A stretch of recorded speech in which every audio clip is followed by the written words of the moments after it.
नमस्कार। मैं टीना डायरी उर्फ प्रियंका चौधरी आप सबको आज स्वतंत्रता दिवस के लिए हार्दिक शुभकामनाएं। छोटी सी दो बात कहना चाहती हूँ।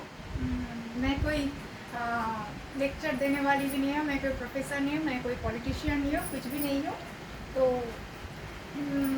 मेरे हिसाब से ये जो गाना अलीशा चिनॉय ने बनाया है, जो मैंने परफॉर्म किया है सबके कहने पर, पहले भी मैंने परफॉर्म किया था, लेकिन आप लोग जानते हैं वो हैक हो चुका है और वो डिलीट भी हो चुका है, वो नहीं है मेरे चैनल में, तो इस वजह से मुझे बनाना पड़ा। लेकिन ये जो है चमकेगा इंडिया बोल रहे हैं,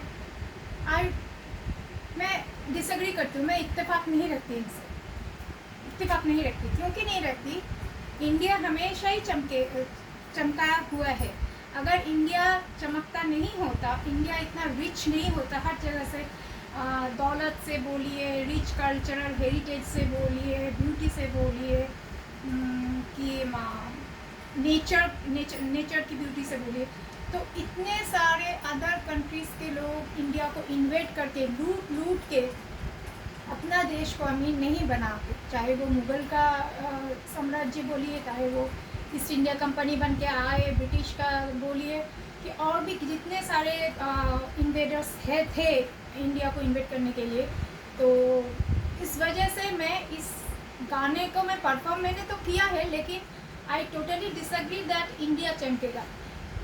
दैट मीन्स जब मैंने स्कूल में पढ़ाई की थी 80s में 90s में, जब मैंने स्कूल कॉलेजेस में पढ़ाई की थी, that time we are being told that India is a developing country, it's a third world country, it's a developing country. So I really disagree with that. India बहुत progressive है, India बहुत advanced हो चुकी है हर चीज़ में, और मैं इससे मतलब डिसएग्री करती हूँ। सेकेंड चीज़ है, हर कोई मुझे पूछता है कहाँ से हो। मैं आज एक जोगी जी का मैंने एक ट्वीट देखा था। जैसा कि आप लोग जानते हैं, मैं ट्विटर अकाउंट में हूँ प्रियंका चौधरी के नाम से, वहाँ लीगल नेम चलता है, तो मैं प्रियंका चौधरी के नाम से हूँ। तो योगी जी का मैंने रिसेंट एक ट्विटर अकाउंट में एक ट्वीट देखा है कि देश से बढ़कर जाति नहीं होता है, देश से बढ़कर मैं कोई धर्म को प्रायोरिटी नहीं देना चाहता। तो I totally agree with him. Being a daughter of a defence personal, क्योंकि मैं आर्मी मैन की डॉटर नहीं बोलूँगी, क्योंकि पापा ने बीएसएफ को छोड़ के हर सेक्टर में पापा ने अपना कंट्रीब्यूशन दिया है डिफेंस को। स्टार्टिंग किया था उन्होंने as being a defence audit Mumbai में, तब बॉम्बे तब रहते थे, तो वहाँ से उनका जर्नी हुआ था, वो वर्क जर्नी वहाँ से उनका हुआ था, डिफेंस ऑडिट, वहाँ से लेके आर्मी, आरपीएफ, सीआरपीएफ, एसएसबी, बहुत सारे डिपार्टमेंट्स को उन्होंने सर्विस दिया है। So in that way I will say as being a daughter of a defence personal, I always acknowledge myself as being an Indian. I love my country. I am not disrespecting any other country. Sorry. Correct me once again. I am not disrespecting other country, but I love my country more than any other country. That's why till date मेरे पास कोई passport नहीं है। मैंने passport नहीं बनाया क्योंकि मुझे कहीं और देश में जाना ही नहीं। अभी भी मैंने इस देश को टोटली एक्सप्लोर नहीं किया है। जैसे कि कश्मीर हो, हेवन ऑन अर्थ, जैसे कि साउथ इंडिया हो, केरला मेरा मतलब ड्रीम डेस्टिनेशन है जाने के लिए। अभी भी बहुत सारी जगह है जहाँ मैं अभी तक जा नहीं पाई हूँ, क्योंकि कहीं ना कहीं पापा का वहाँ प्लेस ऑफ पोस्टिंग नहीं हुआ है, इसलिए। और जितना भी मैंने देखा है, हर कल्चर को अडॉप्ट करने की कोशिश की है। कलकत्ता में आके थोड़ा बहुत बंगाली सीखा है, थोड़ा बहुत बंगाली कल्चर को अडॉप्ट करने की कोशिश की है। यूपी में गई, वहाँ हिंदी सीखी, उर्दू सीखा। आसाम का ब्यूटी अलग था, वहाँ कॉन्वेंट में मैंने एजुकेशन मेरे शुरू हुआ, एजुकेशन वहीं से हुई है। अच्छा, और भी बहुत सारी जगह है, सॉरी उसका मैं नाम नहीं ले सकती because of the security reasons.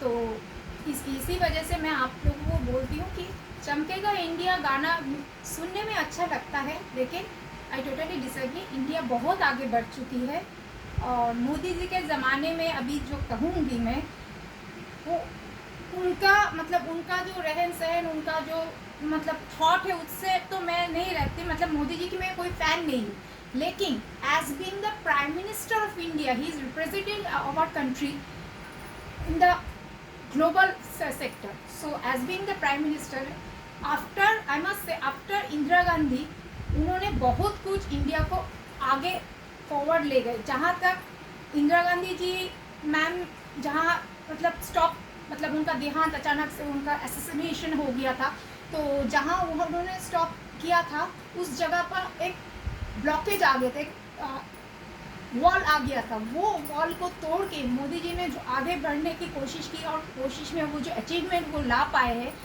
That is we as being a citizen of India feel proud our self. Because दो चीज़ मैंने अपने ज़िंदगी में महसूस किया है. फर्स्ट थिंग है दी आज ममता बनर्जी की वजह से वेस्ट बंगाल को, मैं कोई भी पॉलिटिकल, लेट मी रिमाइंड, मैं कोई पॉलिटिकल बायस नहीं हो रही हूँ, मैं किसी के सपोर्ट में नहीं कर रही. जो हमारे देश के लिए, स्टेट के लिए जो भला है मैं वो बोलूँ. आज ममता बनर्जी की वजह से हमारे ये वेस्ट बंगाल के CM honourable CM Mamata Banerjee की वजह से आज एक वेस्ट बंगाल को पहचान मिला है. पहले किसी और, जैसे कि मैं जानती हूँ क्योंकि मैं बहुत सारे स्टेट्स विजिट कर चुकी हूँ, जैसे कि कोई और जगह पूछे कि आप कहाँ से हो, हम कलकत्ता से. ओहो मच्छी भाती छे छे छे छे केमन अच्छो, ऐसे करके टॉन्ट किया करते थे. शुक्र है मुझे कभी फेस नहीं करना पड़ा, क्योंकि मेरा लुक्स पहले से ही, मैंने बचपन से मेरा लुक्स, मेरा बोल चाल, मेरा चाल चलन, बात करने का लहजा बिल्कुल नॉन बंगाली टाइप का था. लेकिन मैंने देखा दूसरों को ये हर्डल फेस करते हुए. And second thing is that whenever we came across, we are talking with other countries people, where are you from? I'm from India. Oh, that's the country of the snake charmer. तो अभी एक दीदी जी के वजह से, ममता बनर्जी की वजह से वो बैरियर टूट गया. वो जो माइंडसेट थॉट है मच्छी भाती, वो टूट चुका है. अभी वेस्ट बंगाल बहुत एक अपग्रेडेड हो चुका है. वेस्ट बंगाल को बहुत ज़्यादा प्रायोरिटी दिया जाता है, जो नहीं पहले कभी भी नहीं दिया जाता था. And the second thing is that Modi ji के वजह से no one ever now will dare to say the country of snake charmer.